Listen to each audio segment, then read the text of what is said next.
In any city, in any country, go to any elementary school you can get yourself into and be sure to wear sturdy, comfortable gloves. Confidently enter the school and seek out a classroom with the youngest children inside. Ignore any who question you or attempt to impede you in any way. They seek only to delay you. Let no one and nothing stand in your way.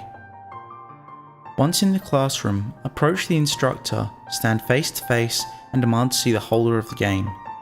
If the instructor says or does anything, flee, for your freedom is now at stake. Keep running until your body drops and you sleep where you fall. You'll know in the morning if you've managed to ascertain your freedom. If, however, the instructor stops abruptly and stares silently over your right shoulder, you're in the right place. Do not turn around.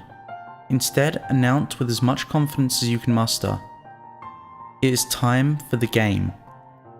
Behind you, you will hear many skittering noises, interrupted by the occasional thud of a stone hitting sand. Resist any temptation to turn and look. It will only serve to unnerve you, because you'll need your full wits about you soon enough. Instead, wait until the sounds have ceased. Wait patiently. It can take minutes, even hours. When the sounds passed, remain motionless. The instructor will announce, "It is waiting its amusement." Then, and only then, slowly turn around. The scene before you will, quite to your surprise, be the same one when you enter the room. The only change will be that the desks have moved up against the walls. The children will have formed a circle and will be sitting facing the center in absolute silence, eyes tight shut. The effect you'll feel may be unnerving, but do not show it or let it deter you. You must quickly enter the circle. Be assured this is not the same room that you entered earlier. It is no longer safe. The inside of the circle, on the other hand, is safe, so feel free to take a moment once you're in the circle to gather yourself, regain your equilibrium, and perhaps even stretch in preparation to run. You will have to soon enough.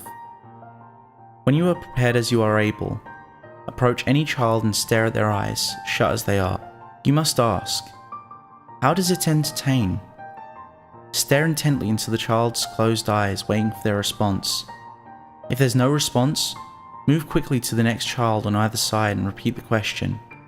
Depending on the person you are, it can take as many as 8 trips around the entire circle, or as little as only as a few children. There's no rush here. When eventually a child opens its eyes, if you find yourself staring into empty black sockets, then you must prepare for the game.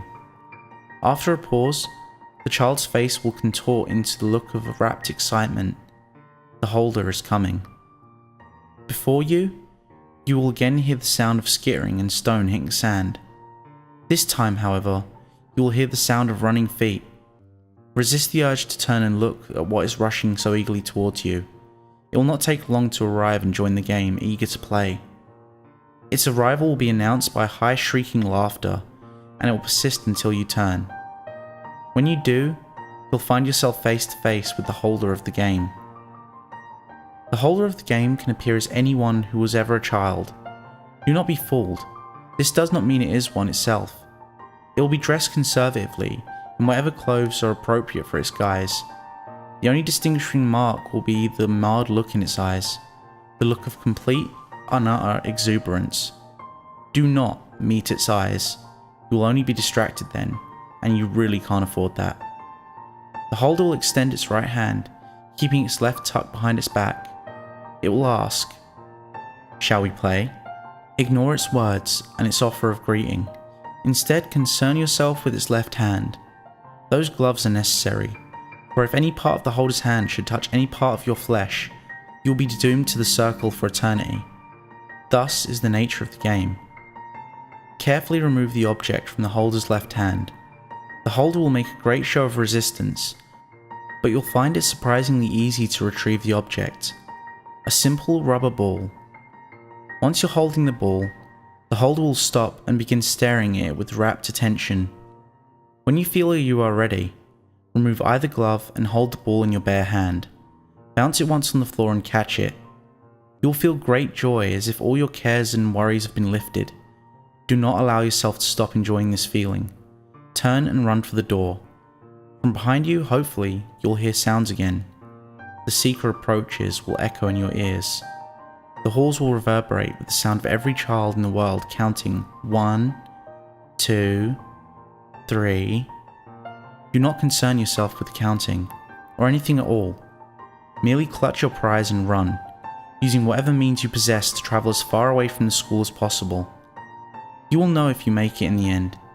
The rubber ball is object 185 of 538. When the counting stops, the holder shall become the seeker, and then the game will truly begin.